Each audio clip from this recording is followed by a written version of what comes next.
semua tangannya. Tuhan menyatakan langkah-langkah orang yang hidupnya berjalan sepadan. Apabila ia jatuh tak sampai terlena, Tuhan semua tangannya. Sebelum masuk ICU itu ya sesak nafas lah ya. Ya ngeri lah ngeliatnya kita pakai ventilator dan sebagainya, kebayang lah makanya ICU yang dia napasin gini-gini gitu lah.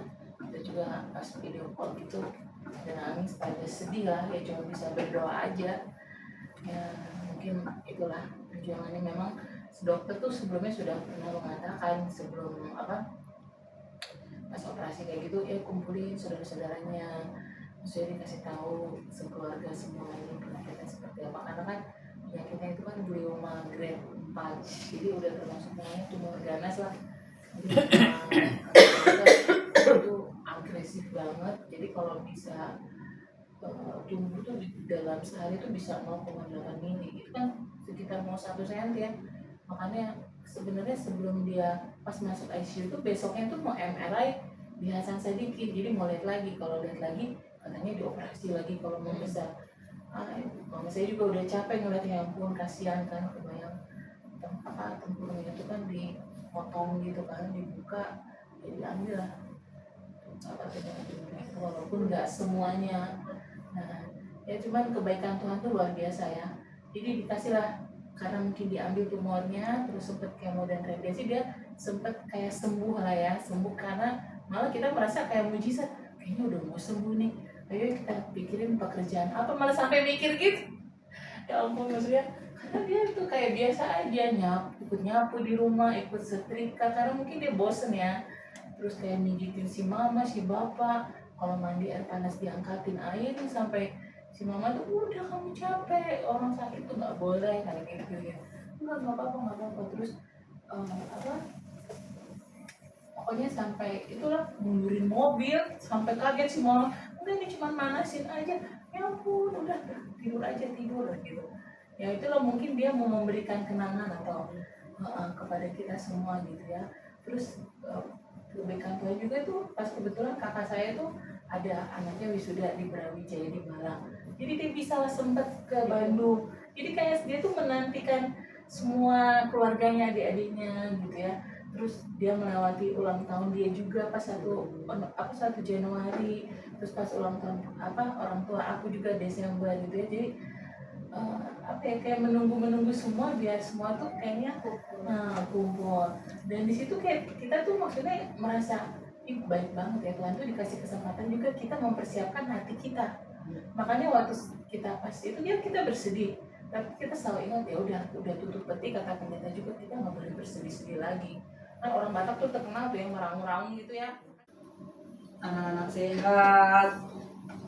Oh ya, Nathan udah kembali ke Bandung. Memang belum, katanya kampusnya belum mulai, tapi kegiatannya sudah. Jadi aktivitasnya sudah, tapi belum mulai pendidikan belajar mengajarnya gitu belum. Tapi program-programnya udah jalan, karena kan dia ikuti, kalau di SMA tuh OSIS ya, kalau di kampus tuh BEM gitu ya. Jadi kemarin kan dia memang sempat minta doa karena dia mau jadi ketua tapi dengar tuh kayak katanya dia tetap diambil sama lawannya itu, maksudnya kayak yang terpilih gitu, jadi wakil apa kalau nggak salah. Jadi dia kegiatan kemarin dia, ini aku harus pulang gitu. Terus ya tadi dia ngabarin ini harus ke Bandung bareng-bareng sama temanku, ada tugas kampus gitu. Hari ini? Iya hari ini tadi ke Bandung ya. Saya mengucap syukur untuk itu. Yosua juga udah ada kegiatan. Ya kadang-kadang kan kalau orang tua kan pengennya ya kerja kelihatan lah gitu ya, kerja berangkat pagi pulang sore bawa gaji gitu ya. Tapi saya memang orangnya seperti ini ya, jadi itu harapan semua orang. Tapi saya melihat bahwa saya mengucap syukur aja setiap kami diberi Tuhan pergi outing dengan tim itu mak tahu memang aduh saya juga nggak tahu kenapa saya kan orangnya seneng ya seneng kayak begitulah gitu biasanya memang sudah di panggung lah saya saya diambil suaranya badannya sakit suara hilang jadi kayak saya nggak ngapa-ngapain ya udah deh jadi akhirnya saya suka mencuri-curi untuk kembali ke kamar gitu pas kebenaran dapat villa yang cukup menyenangkan maksudnya kayak bagus lah gitu jadi cuman emang saya kan emang suka gitu ya cuman karena saya nggak bisa apa-apa nggak bisa nyanyi nggak badannya sakit ya udah jadi saya sekarang tinggal di Cemara 3 tepatnya ada namanya Ibu Atun tapi bukan dia yang kelola kos saya tapi orang lain tapi lumayan juga kita harus sabar pindah kos itu jadi sama orang lain harus sabar karena orang situ kebanyakan orang lain jadi kita nggak boleh lancang mulutnya. Nah saya orangnya emosian, jadi itu harus dihabisin emosi itu. Ya cuma itu aja. Kita bergaul nggak boleh emosi. Ada orang yang dagang durian, semalam saya makan durian. Makanya emosi itu. Terus ibu kos bilang begini, enak gak duriannya? jangan banyak-banyak, nanti mati. Masih untung mati makan durian lah. Saya berjanji setia pengharapanku selalu ada di dalammu tidak akan menyerah untuk tidak akan menyerah meski dalam kesesakan seluruh hidupku dalam genggamanmu. Malam hari ini kita mau sharing aja. Kalau kita mendengar tentang melayani, pelayanan, itu kata-kata yang sudah nggak asing lagi. Nah malam hari ini saya mau minta pendapat nih dari Bapak Ibu. Pelayanan itu yang sesungguhnya apa sih? Melayani itu apa? Menurut Bapak Ibu, melayani itu apa? Melayani itu kita itu karena kita punya panggilan, kemudian kita merespon. Jadi panggilan itu kita respon. Ada juga memang panggilan nggak direspon, bisa juga. Jadi memang Tuhan sudah mempersiapkan kita, Tuhan menggerakkan kita karena kita sudah menjadi manusia yang baru. Melayani ya, jadi kalau dari katanya kan melayani ya, jadi kayak pelayan gitu kan. Ya saya kalau mengartikan berarti kayak membantu. Cuman membantunya ini tulus dan ikhlas dari hati kalau menurut saya. Dan melayani itu benar yang kayak udah saya bilang kan panggilan ya. Jadi itu datangnya dari hati kita sendiri. Nah melayani itu menurut saya nggak harus di gereja. Kalau memang harus di gereja ya memang panggilannya di gereja. Jadi melayani itu menurut saya luas. Bisa di sekitar kita, bisa di lingkungan kita, dimanapun kita berada itu bisa melayani.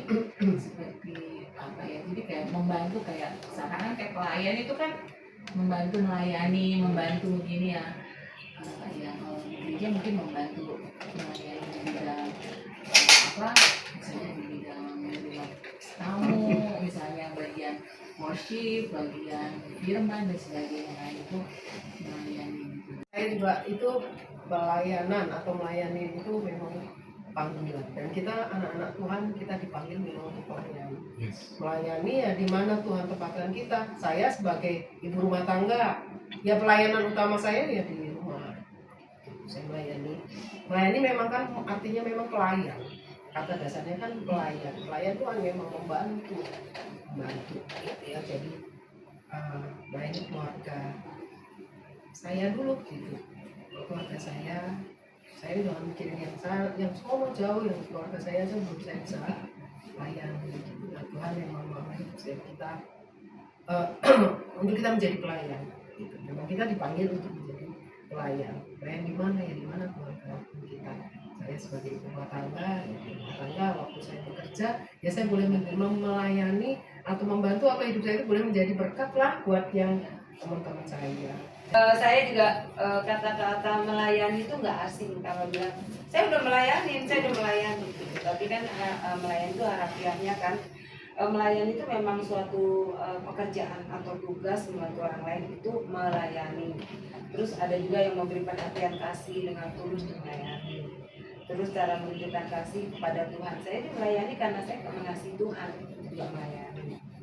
Terus melayani itu bukan hanya melakukan tugas, tetapi memberikan diri sendiri untuk membuat perbedaan dalam hidup orang lain. Melayani juga bisa berarti mengorbankan waktu, energi, sumber daya, bahkan dana. Nah, oleh sebab itu malam hari ini kenapa sih saya ambil tema pelayanan, panggilan, bukan pilihan?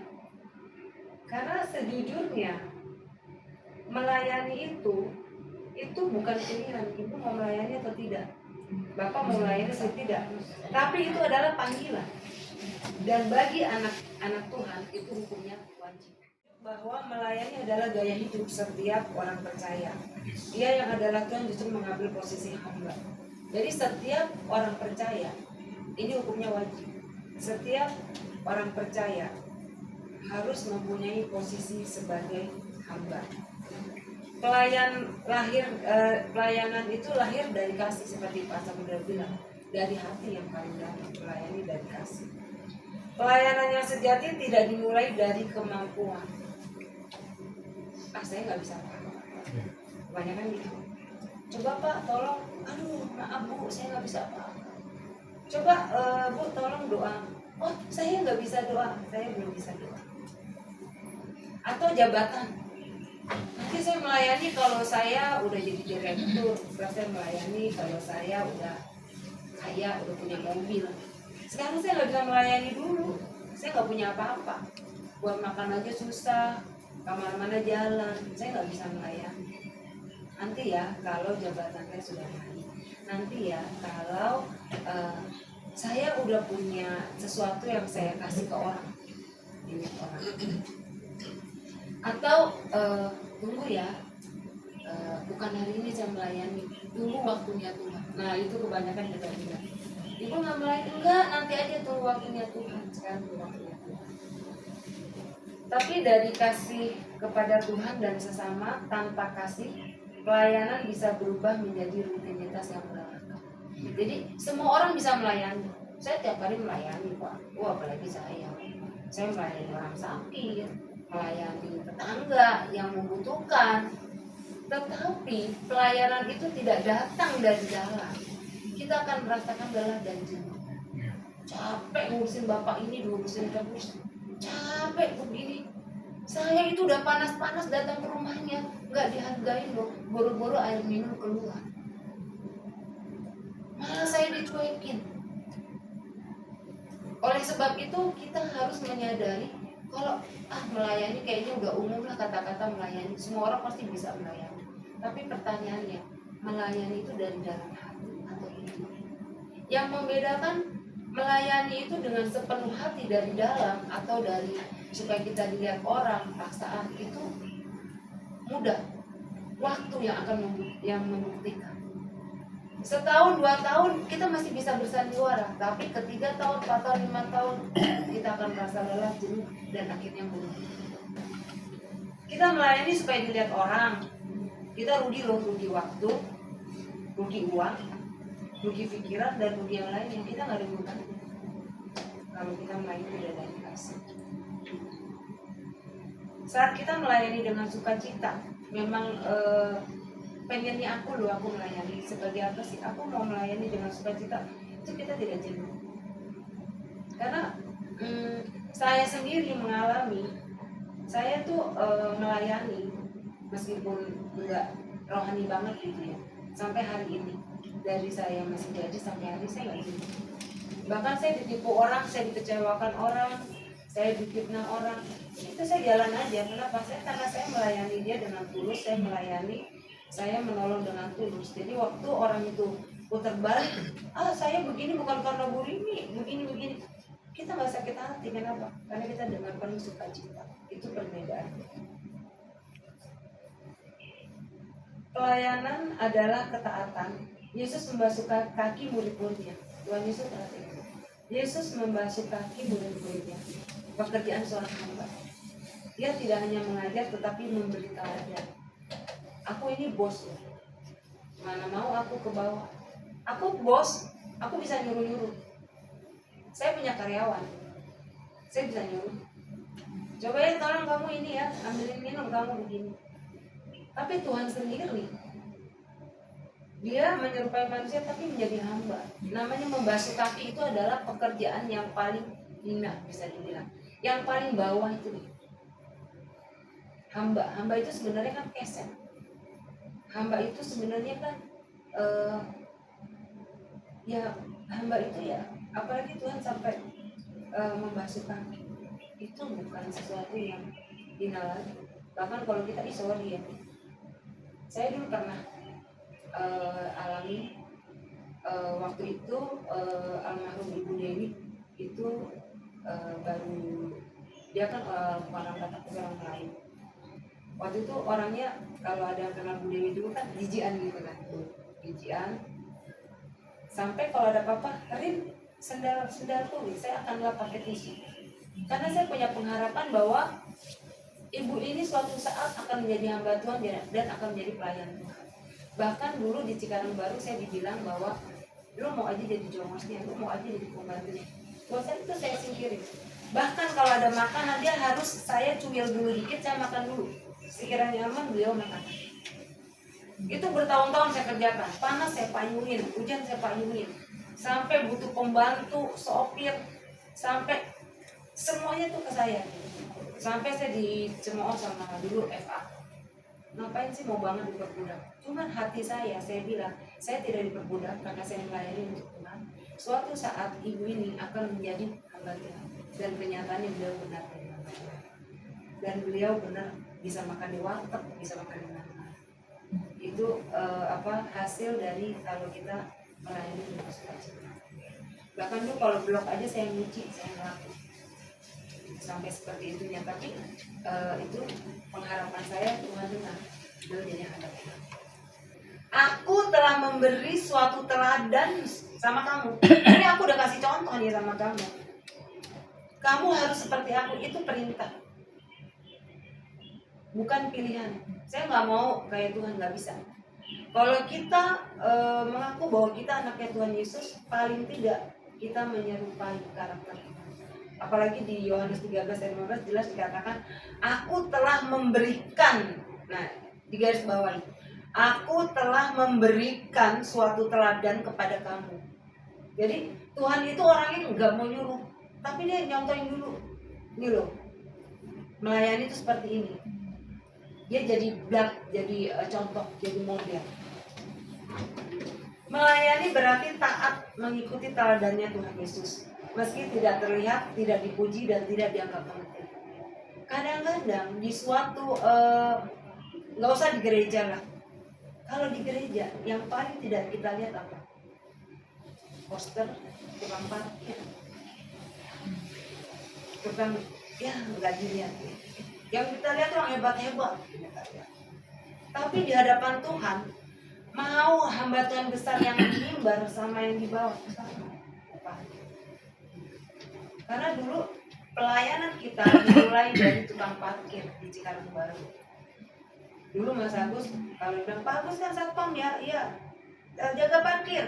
Sampai bertahun tuh kita nggak bisa merayakan Natal tuh kayak apa? Kenapa? Karena harus jaga parkir, harus jaga mobil. Dari situ baru asar, dari asar baru naik lagi pendosa faat, habis kolektan pendosa dan gitulah. Kita nggak pernah dianggap orang, apalagi guru sekolah minggu. Guru sekolah minggu itu paling capek, paling teriak-teriak. Anak-anak semua pinter, baik-baik, mana dianggap? Begitu tidak mau mendengarkan firman Tuhan, HP diambil karena dia merasa orang tuanya pembesar, orang tuanya pelayan besar, dia ngadu. Saya pernah alami dan kita ditunjuk-tunjuk, gak dihargai. Padahal itu mengajarkan benar. Waktu firman Tuhan, nah kamu gak boleh makan ya, menghormati firman Tuhan. Kamu gak boleh main HP ya. Tapi dengan pakai jas papahnya datang. Kalau hari ini nggak mau ngajar anak saya, nggak masalah, saya akan cabut anak saya mau pindah ke gereja lain. Tapi apakah saya kecewa? Enggak. Saya dan beberapa guru sekolah minggu kita tanggapi dengan baik. Saya tahu anak ini, kenapa anak ini merasa bahwa bapak gua jangan ditakutin, dihargain di sini. Ya karena itu timbulnya dari orang tua. Jadi apapun pelayanan kita itu kita nggak perlu dipuji, kita nggak perlu dianggap penting, nggak perlu. Yang penting Tuhan yang menganggap kita orang penting. Engkau adalah anakku, kepadamu aku kasih. Nggak penting untuk orang lain yang misalnya saya menolong orang, nggak penting lihat Bu Rina, nggak penting juga. Yang kita pentingkan adalah pelayanan Tuhan. Kemudian yang ketiga adalah pelayanan memuliakan Tuhan. Tuhan tidak menilai besar kecilnya pelayanan, tetapi hati yang melayani, bahkan pelayanan sederhana, jika dilakukan untuk Tuhan memiliki nilai yang kekal. Semua bisa melayani. Kak Jose ngambilin minum, melayani. Kak Jose habis makan, piringnya taruh di tempat piring itu melayani, meringankan beban. Dan upahnya sama nggak? Sama. Di jalan, Kak Jose ada anak jatuh ditolongin, sama. Tuhan kan nggak lihat kemampuan kita seberapa, nggak lihat. Yang kita lakukan bukan untuk bos kita, bukan supaya saya di gereja itu saya dianggap. Tapi kalau kita melakukan semuanya buat Tuhan, otomatis kita nggak ada ngebutuh, nggak ada nyesel, nggak ada capek gue di gereja, gue yang nyapu terus, yang lain nginjek kotor, aku lagi yang sapu. Tapi ingat, ini kuncinya.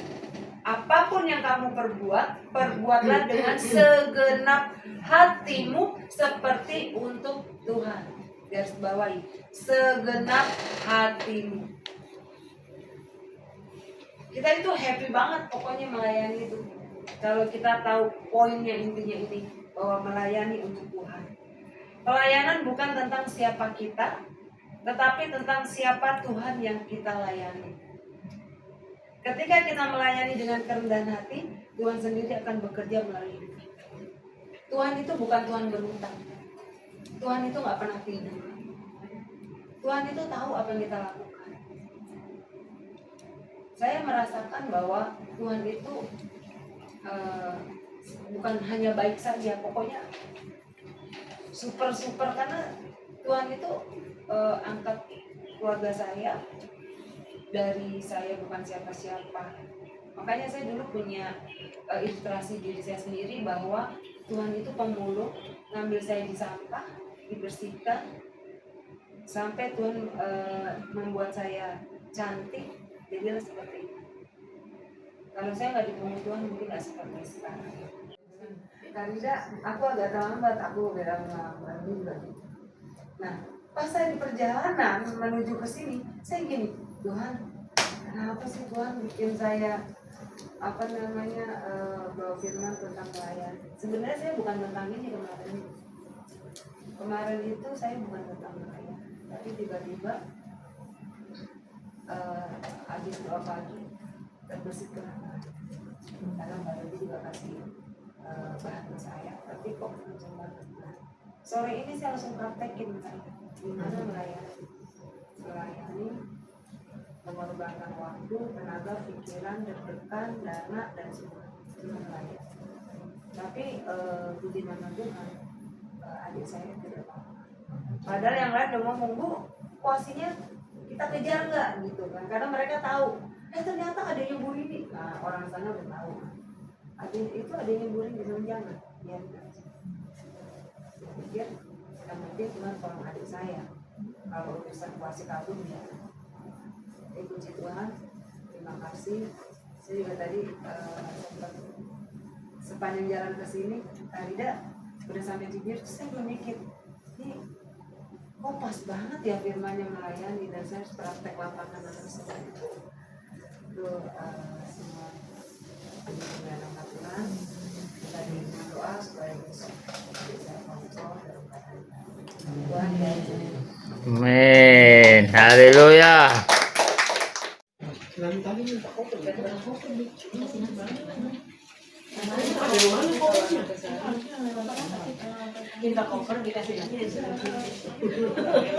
Nasi langit.